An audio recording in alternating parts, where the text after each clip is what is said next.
which brings me then to the last point that I want to make about this, which is the key to the forward-looking expression of the archaic revival, the key to making the New Age fulfill its best hope and not fall into a kind of crypto-fascism of paradigmatic warfare, is to enunciate two principles, which are really two ways of saying the same thing. They are the primacy of experience and the toxic nature of ideology.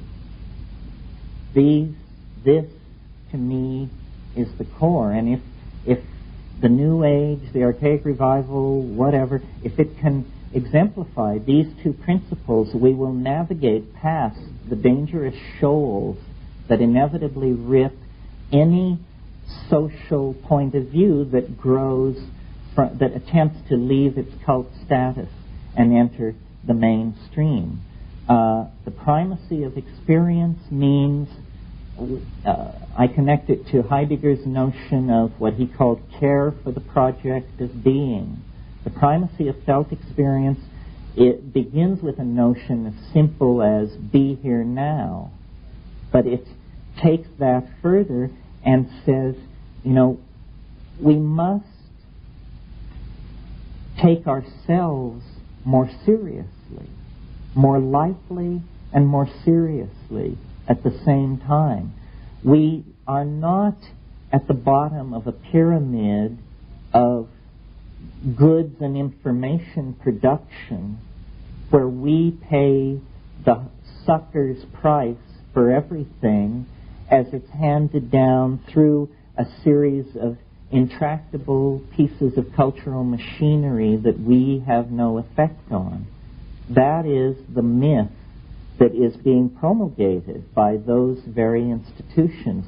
The myth of the hapless consumer, the myth of the meaning of faddism, that there is in fact a meaning to switching from one ideology to another ideology, the way hemlines and perfumes and decorator colors come and go. This kind of allowing ourselves to be self-victimized. God forbid, I'm now at an age where 3 times in my life I've seen good ideas emerging on the fringes of American culture end up as slogans for Madison Avenue. First with the Beats, then with the hippies. I'll never forget the day I first confronted a billboard which talked about the Dodge Rebellion. Rebellion was our word, not their word. And here they were, our word selling this piece of tin junk. So, the co-option that comes from disempowering yourself with regard to what you view as important. Which is more important to you, your opinion or Ted Koppel's opinion? It's got to be your opinion, because these other things are just chimeras. They're myths in the electronic night. The other side of that is the toxicity of ideology. That ideology itself is poisonous.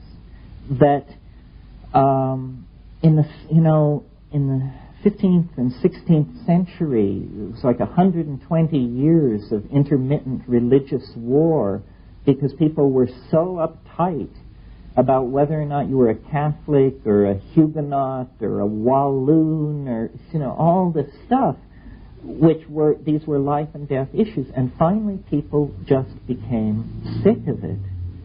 And I hope, I choose to believe that we may be approaching such a watershed with the social ideologies that have just been dinging themselves into the global population for the past 100 years. They are extremely bankrupt. notion of any kind of serious competition between Marxist-Leninism and capitalist democratic techno-fascism, or whatever it is ludicrous. Neither system works in the presence of the need to wage ideological warfare against the other. And yet it's fairly clear that each society could function quite well if it didn't have that burden. And similarly, in many microcosms of that situation around the world, it's clear that ideology has become some kind of anachronism. It's a kind of lack of good taste. It's like being a nut, you know, so that you come on with some ideology and people just look at their plate. They're embarrassed for you. And well, they should be, because that butter's no bread. That's just a big pain in the neck. The ideology which naturally claims our attention is pretty well understood. You know, it's like it says in the Old Testament, you can know the truth. The truth is the still small voice in your heart. We don't have to take courses in theology and ethics to get all this down. The political agenda is fairly clear. You know, you feed people, you cure disease, you anticipate and solve social problems having to do with sewage disposal, distribution of land and wealth, so forth and so on. I mean, who's kidding who? None of this stuff is controversial unless you're living inside a locked ward, which we seem to be doing. So, more and more, this anti-ideological position has to be articulated. It's no big deal about how you cause language to evolve. You cause language to evolve by saying new and intelligent things to each other. And then other people say, oh, well, so this thing that I've always thought but never felt like saying is actually legitimate and okay, and I can say it and I will say it. And then it begins to move like a wave through society. I mean, you will be told that for me to advocate the poisonous nature of ideology without calling it anarchy is to peddle my own private ideology. But this is absurd. It's like saying if someone tells you not to drive, that they're advocating a certain style of driving. That isn't it at all, you know. It's a translation of level. It's something entirely different. Both of these things, the toxic nature of ideology and the importance of the felt presence of immediate experience, can be brought together under the notion that we cannot afford the continued existence of what has been called throughout most of the 20th century the unconscious.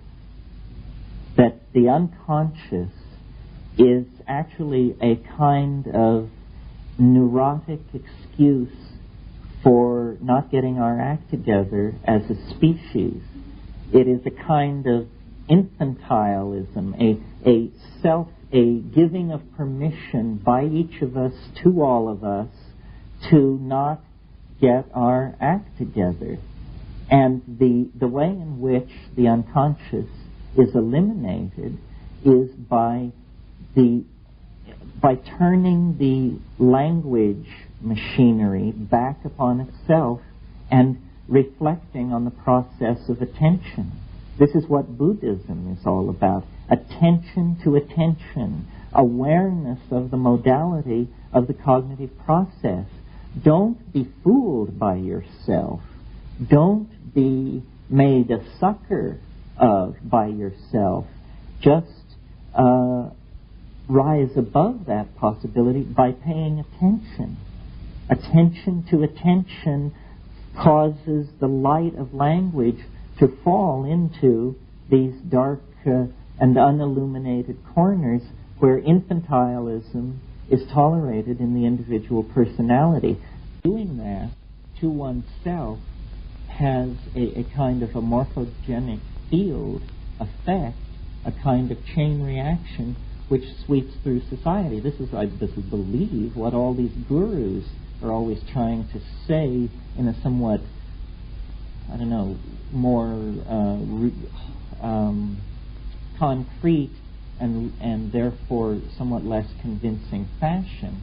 But it's simply that the act of conscious self-inspection creates more conscious people, which create a more conscious society, which erodes the possibility of the poisonous and toxic effects of ideology. This is what psychedelics were and are about in terms of their social position and their legal position in society. Psychedelics are illegal not because a loving government is concerned that you may jump out of a third-story window. Psychedelics are illegal because they dissolve opinion structures and culturally laid down models of behavior and information processing. They open you up to the possibility that everything you know is wrong. And, government and society spend a lot of money educating you into being a loyal worker, consumer, debt payer, and citizen. So if anarchy is to have a meaning, and I think it is the great future for human society, because what it means is only responsible human beings can exist in an anarchistic society. To the degree that people are responsible, we will have anarchy. And the reason America, I believe, historically has been so successful is because it's really a place where you can almost get away with anything. And if that is lost, if monolithic ideologies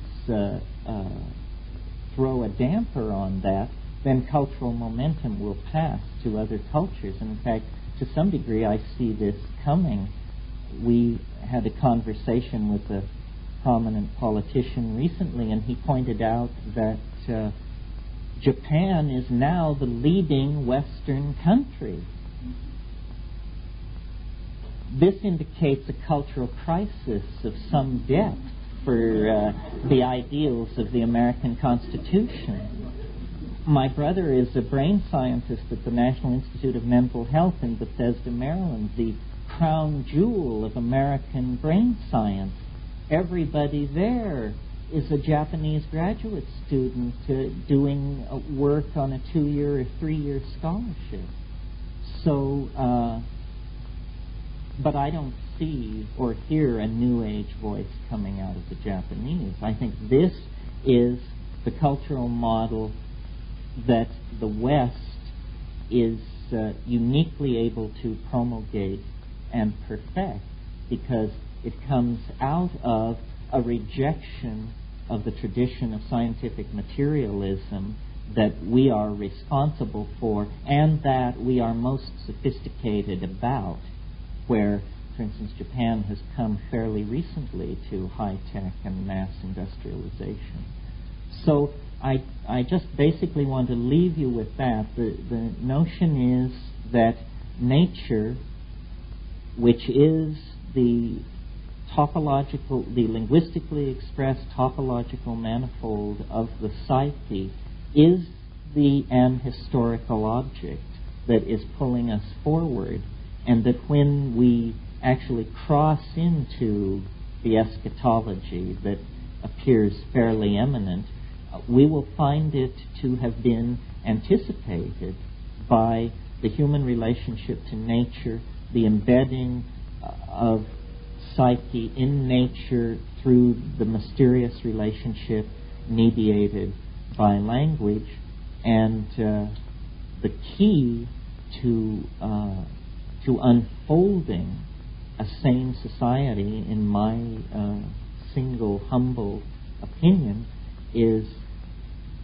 an obligation to reason that clearly distinguishes between reason and science, an obligation to self-involvement in immediate experience, and that means psychedelics, sexuality, and what I call time. But what I really mean is a kind of deep literary involvement with the felt present. Psychedelics, sexuality, and time to empower the individual, to make the individual naturally responsible, to create then the basis for a caring global society that will transcend the historical cultures as though we were just moving very naturally out of winter and into spring. No apocalypse, no millennium, no rescue by flying saucers, no Mayan return, simply the unfolding of understanding in a program of mutual caring and responsibility. This is the highest aspiration of the New Age, and I feel that it is attainable. So let's break, and then we'll have questions. Thank you very, very much.